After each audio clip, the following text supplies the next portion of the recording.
Bueno, continuamos con la segunda parte de la ponencia a cargo de Alex Merlo.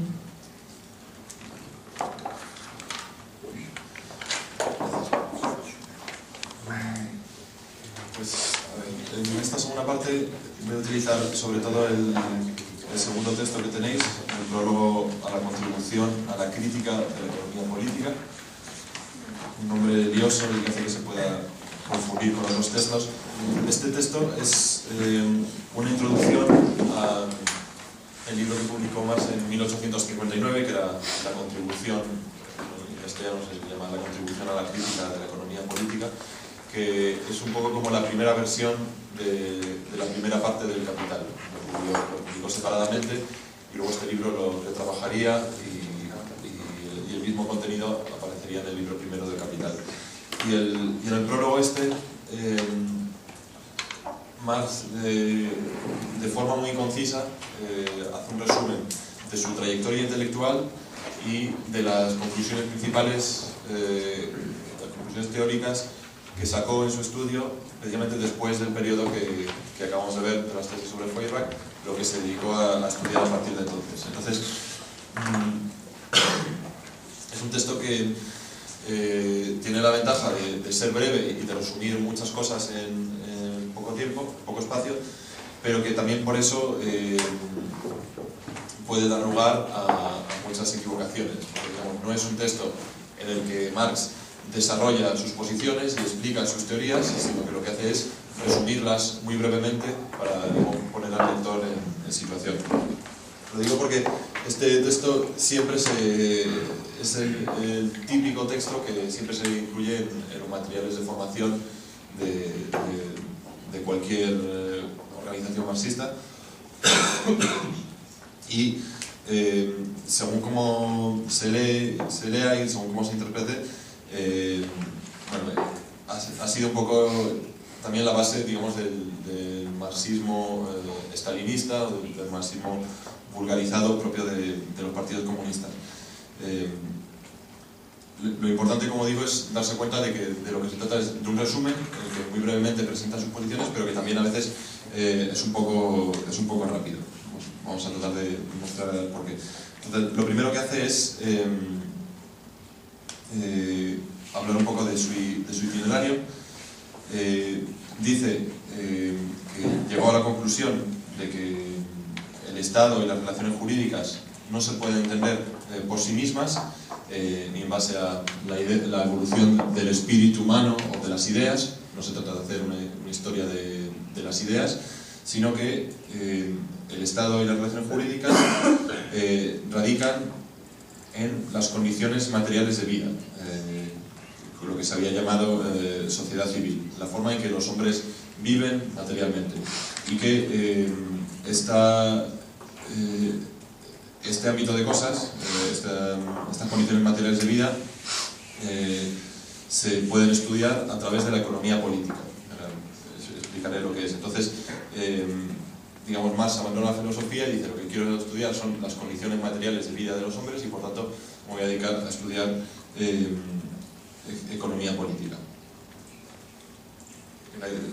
La economía política como tal la presentaremos en la tercera parte. Entonces,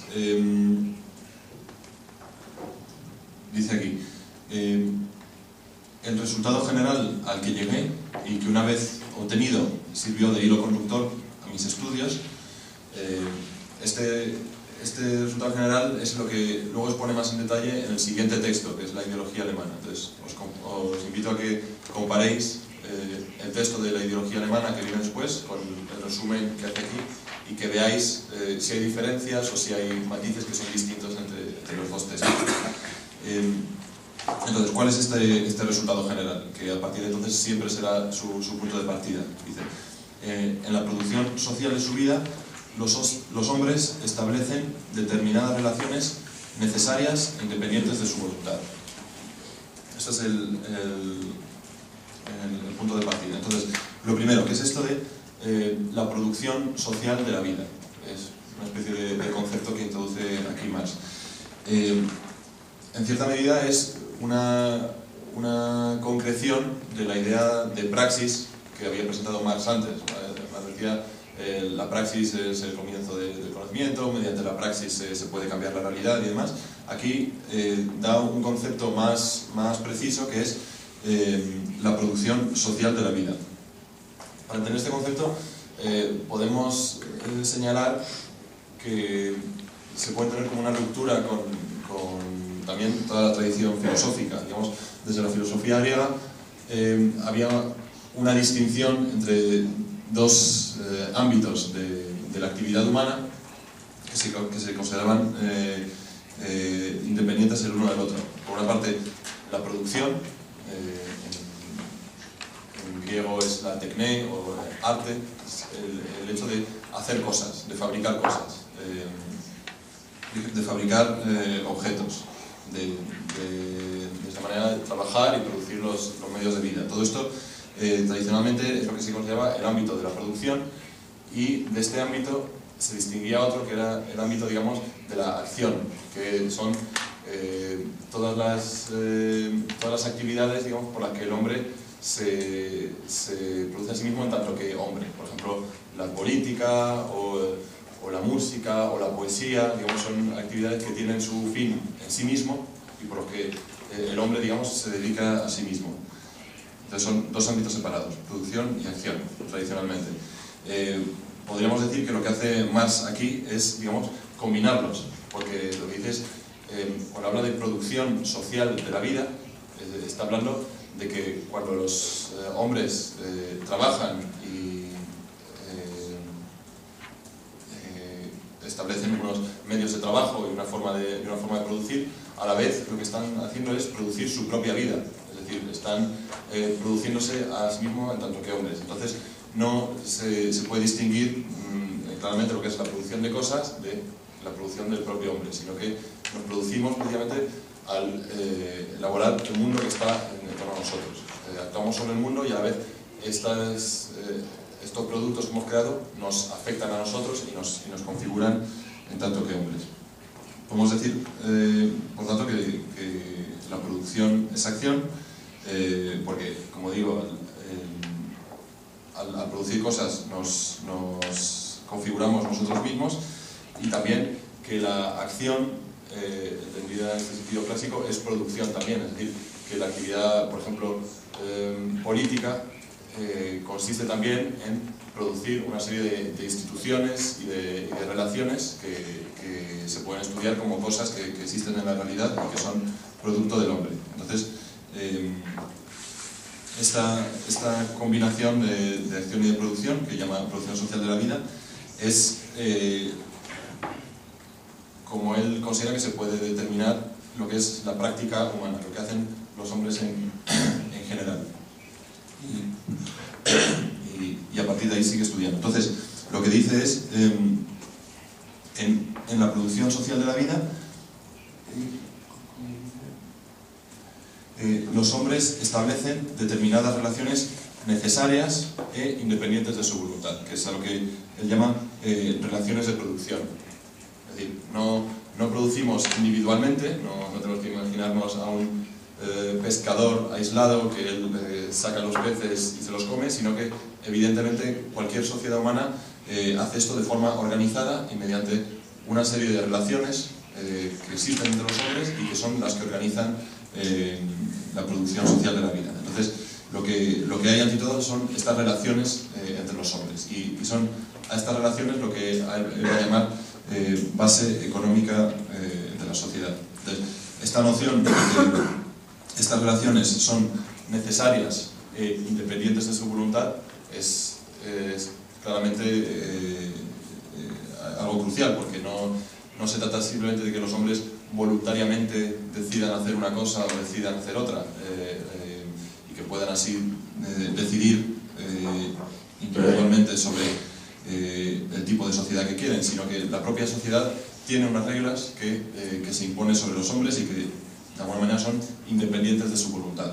Si bien Marx se planteará la tarea de cómo modificar estas relaciones, en un primer lugar hay que entender que uno no elige las relaciones sociales en las que nace, ni las relaciones sociales que organizan la producción, sino que es algo propio de la sociedad y que es previo, digamos, a la voluntad humana.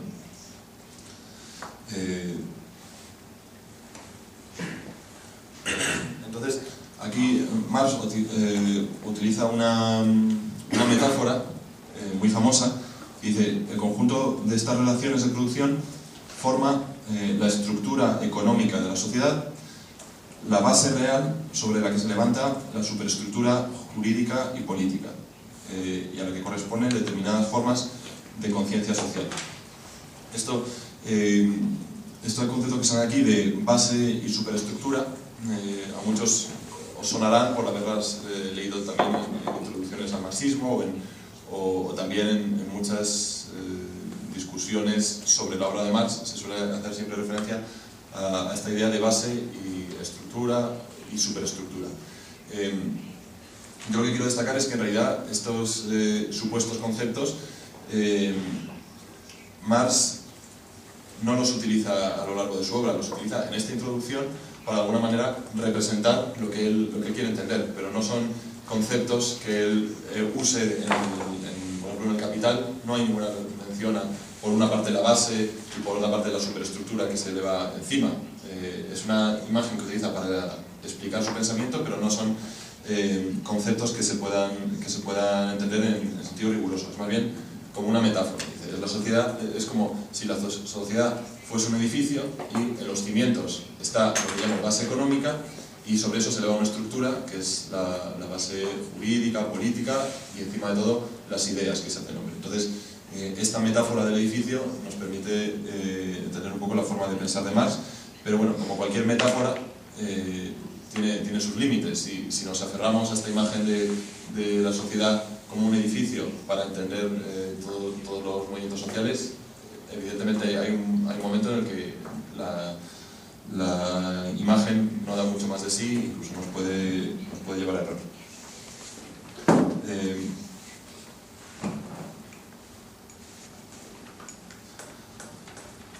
Vamos a ver, sobre los conceptos que he presentado aquí. Él dice: estas relaciones sociales de producción es a lo que llamo base económica.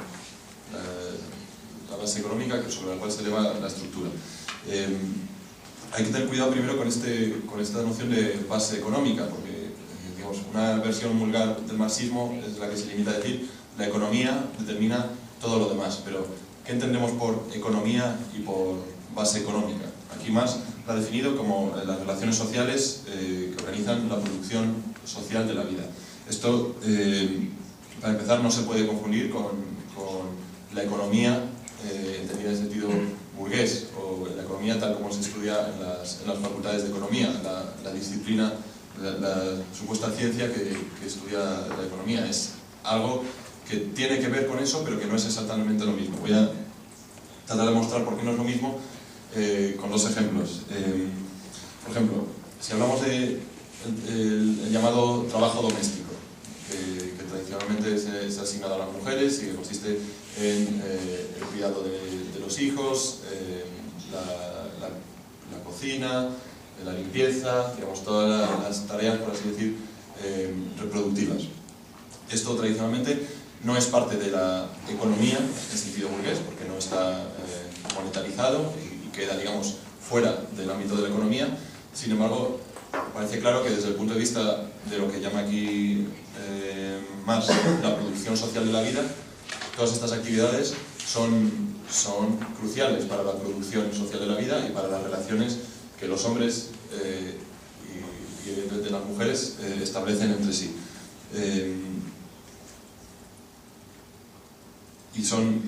Y la manera en que se organiza este tipo de tareas, generalmente a través de núcleos familiares, son además cruciales para luego la mentalidad propia de los hombres, las instituciones políticas, incluso las ideologías de una sociedad u otra. Entonces, esto es un ejemplo de un ámbito que pertenece seguramente a la base económica, como lo entiende Marx, pero no a la economía como disciplina o como ámbito diferenciado en la sociedad burguesa. Un ejemplo contrario que se puede dar también respecto a algo que se considera parte de la economía en sentido burgués, pero que difícilmente se puede considerar parte de la base económica en el sentido que lo plantea aquí Marx, son, por ejemplo, creo yo, los mercados financieros. sabemos que los mercados financieros hoy, si leemos las páginas de economía de cualquier diario, son prácticamente el centro de la economía y parece que todo gira en torno a ello. Sin embargo, si analizamos la actividad, la vida de los hombres, la manera en que realizan su vida, en realidad los mercados financieros afectan a muy poquita gente, a un grupo muy reducido de gente que se dedica a comprar y vender valores y especular con ellos. Esto afecta al resto de la sociedad, pero no parece que se pueda considerar una parte de la base económica y de la producción social de la vida, sino que me parece a mí habría que situarlo mucho más en el aspecto de la superestructura política o de las instituciones que se elevan sobre la organización social y la base económica en sentido de bueno, son dos ejemplos para ser un poco precavidos respecto a esta idea de, como se dice a menudo, la economía determina todo lo demás. Primero hay que entender a qué nos referimos con la economía, y creo que aquí hemos dado una definición precisa de lo que además se refiere con esta base económica. Y luego, ¿qué quiere decir esto de determina? La estructura se eleva sobre el resto sobre la base económica. Esto es algo que entiendo que es un avance claro para el estudio de la historia, es un avance que hoy en día me parece que la mayor parte de historiadores y de sociólogos aceptan ya como un principio, es decir, que para estudiar una sociedad, por ejemplo una sociedad del pasado, y entender realmente cómo se organizaba, tenemos que ser capaces de analizar cómo esa sociedad se organizaba económicamente, por así decirlo, cómo producía, de qué fuentes de subsistencia dependía, qué trabajos qué tipos de trabajo eran los más cruciales para la reproducción de la sociedad, qué medios de trabajo se utilizaban, porque todo esto, digamos, da un poco las condiciones sobre las cuales luego se establecen instituciones políticas, instituciones religiosas, instituciones políticas, y todo esto determina a su vez las ideas que los hombres tienen sobre sí mismos y sobre la sociedad. Esto, como digo, me parece que hoy en día es ya casi de sentido común que esta es la forma de estudiar las cosas.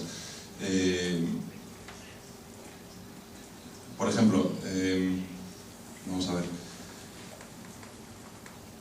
respecto a las sociedades arcaicas, digamos, las sociedades primitivas, es algo ya bien sabido, que bueno, son sociedades de cazadores y recolectores, que por tanto dependen de la caza de animales para su subsistencia, y dependen también de los acontecimientos naturales, del tiempo que haga, de qué pase el invierno o el verano, y de incluso todo tipo de catástrofes naturales. Esto determina directamente la actividad de estas sociedades y las posibilidades que tienen sus miembros de sobrevivir o de ganarse la vida mejor y peor. Esto hace que si estudiamos la ideología, por así decirlo, de estas sociedades arcaicas, que se manifiesta en las pinturas rupestres y en todos los ritos y símbolos que utilizan para organizar la vida, siempre tienen referencia claramente a estos elementos naturales de los cuales dependen. Entonces los animales salvajes a menudo tomarán una forma mitológica y serán considerados como dioses, o habrá una adoración de la naturaleza o de los distintos elementos de la naturaleza como divinidades, porque son de los que dependen. Estos elementos reales son de los que depende directamente la vida de estas sociedades. A medida que las sociedades se van haciendo más complejas y van elaborando sus medios de producción y se dividen además en clases sociales, de las cuales hay gente que trabaja y gente que vive de lo que otros producen, esta ideología de la sociedad se va complicando y ya no solamente refleja la dependencia del entorno natural, sino que refleja la propia organización de la producción, los propios medios de producción, e incluso la división en clases de la sociedad afecta también a esta superestructura ideológica y hace que, digamos, la determinación de la llamada base económica a la superestructura vaya teniendo cada vez más compleja y más difícil de analizar. Pero podríamos decir, por ejemplo, que en las sociedades industriales modernas, que dependen para el funcionamiento de su economía del desarrollo de la maquinaria y del desarrollo de la ciencia, encontramos típicamente, sobre todo típicamente en el siglo XIX, que las ideologías que empiezan a predominar son ideologías que se basan en la idea de un progreso indeterminado, la idea de que la sociedad está orientada hacia que digamos, va de lo menos desarrollado a lo más desarrollado, y que esto es un desarrollo natural que nos lleva hacia la liberación del hombre de alguna manera. Esto podríamos decir que refleja el hecho de que en la producción es el desarrollo de la ciencia y el progreso de la ciencia lo que aparece como determinando la base económica. Es un ejemplo que se puede dar. Un contraejemplo, digamos, de una teoría que sería completamente errónea, por ejemplo, los historiadores de la Grecia antigua hace tiempo que señalaron como el panteón griego, la mitología griega, con todos sus distintos dioses y sus historias mitológicas, se parecían muchísimo, tenían una estructura muy similar a las instituciones políticas de la Grecia antigua. Y había como una analogía que se podía establecer entre la forma que tenía el panteón en la mitología griega y la estructura política de las sociedades griegas. Entonces, San Simón, que fue un teórico anterior a Marx, decía que la manera en que se organizaba políticamente la sociedad griega se debía a la mitología griega, a la mitología de los griegos, y la manera en que ellos se representaban a los dioses hacía que ellos organizasen su vida de la misma manera. Esto sería precisamente lo contrario de la forma de pensar materialista y demás. La idea de los hombres tienen unas ciertas ideas y religiones y en base a eso organizan toda su vida social. Marx y un estudio científico de la historia tendería a partir de la idea contraria. Los hombres tienen unas ciertas instituciones políticas que habrá que explicar por qué son así, y a partir de estas instituciones se hacen unas representaciones que son, digamos, la idealización de estas relaciones realmente existentes, ¿no? Con esto era para explicar más o menos a qué se refiere aquí más con esta idea de que la base económica determina la superestructura. Ahora, una vez explicado esto, más o menos, como digo, hay que entender los límites de este concepto de determinación que más se utiliza en este texto. Como digo, no utiliza en toda su obra, sino aquí para ilustrar esta idea.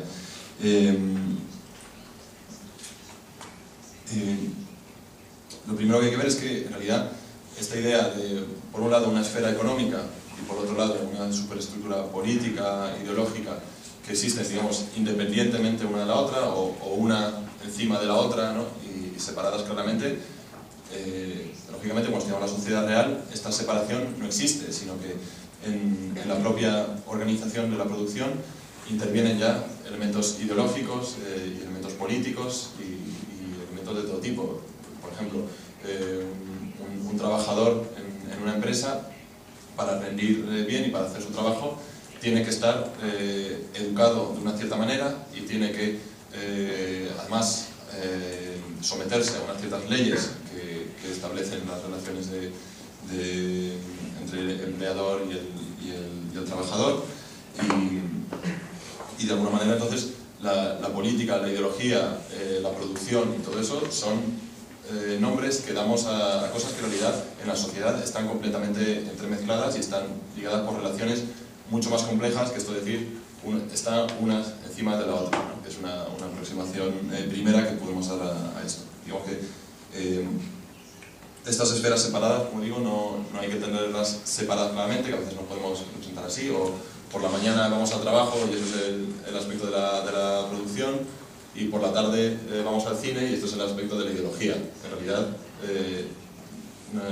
no hay esta diferenciación clara. el análisis marxista precisamente de lo que trata es de estudiar las sociedades como una totalidad, como un conjunto en el cual todos los elementos están interrelacionados y no se pueden aislar completamente el uno del otro.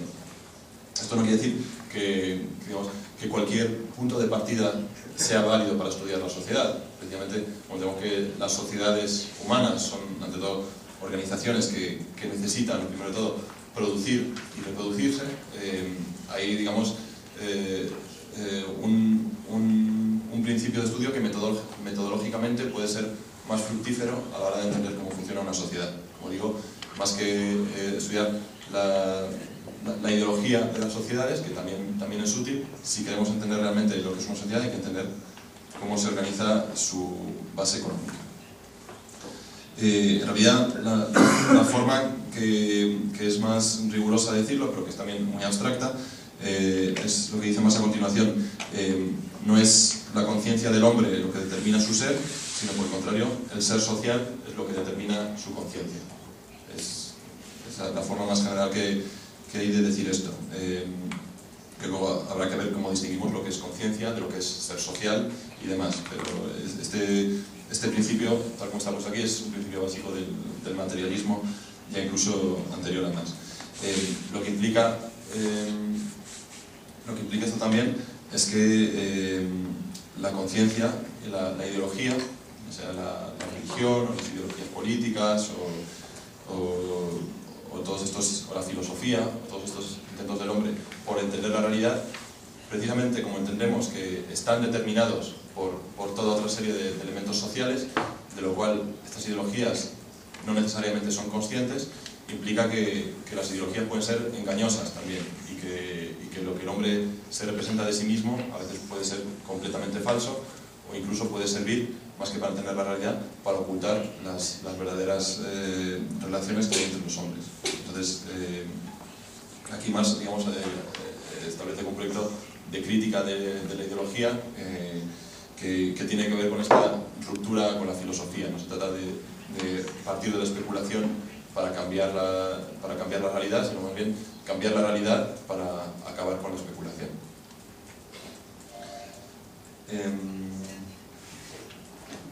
Esta parte va a ser un poco más breve, creo que he acabado ya prácticamente. A continuación, en este texto sigue una parte que seguramente sea incluso más conocida, que es como un esbozo que hace Marx del desarrollo de las sociedades y del paso de un modo de producción a otro, ¿no? Habla de cómo con el desarrollo de las fuerzas productivas entran en contradicción con las relaciones de producción y se abre una época de revolución social. No la voy a comentar, me parece que este texto, de nuevo, hay que compararlo con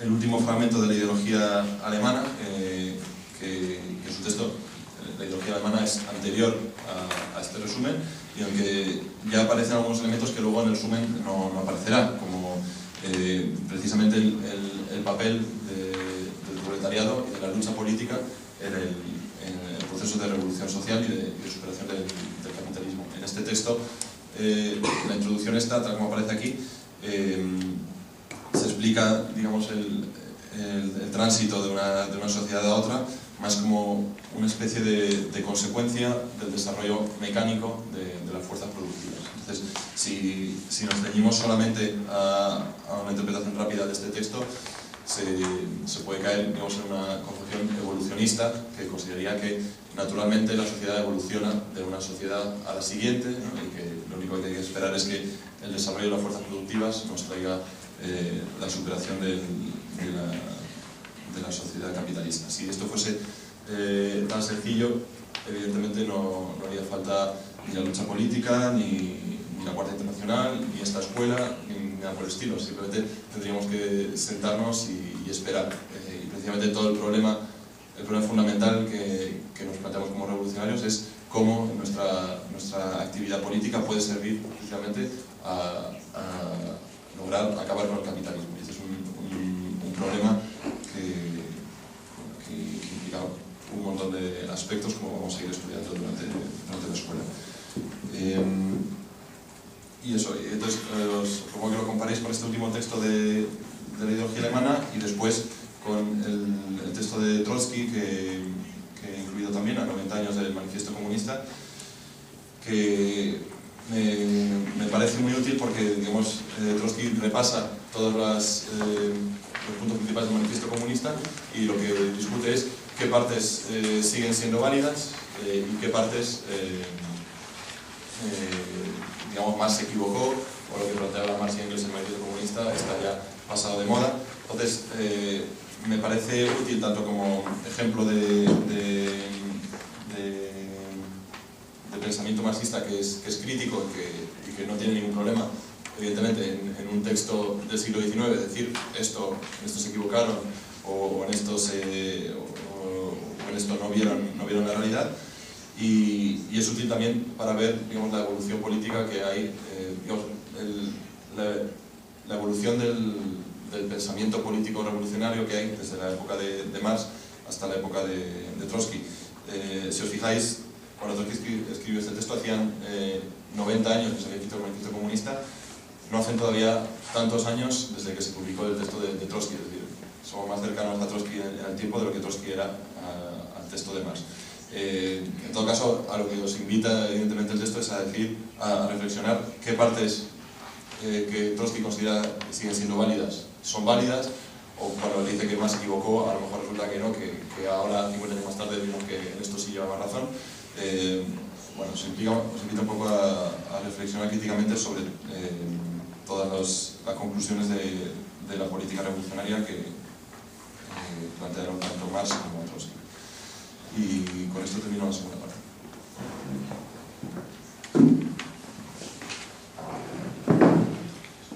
Bueno, Alex nos dejó 4 minutos más de receso. No sé si haya café todavía, pero bueno, vamos a pasar el receso. Y a las 10:40 continuamos.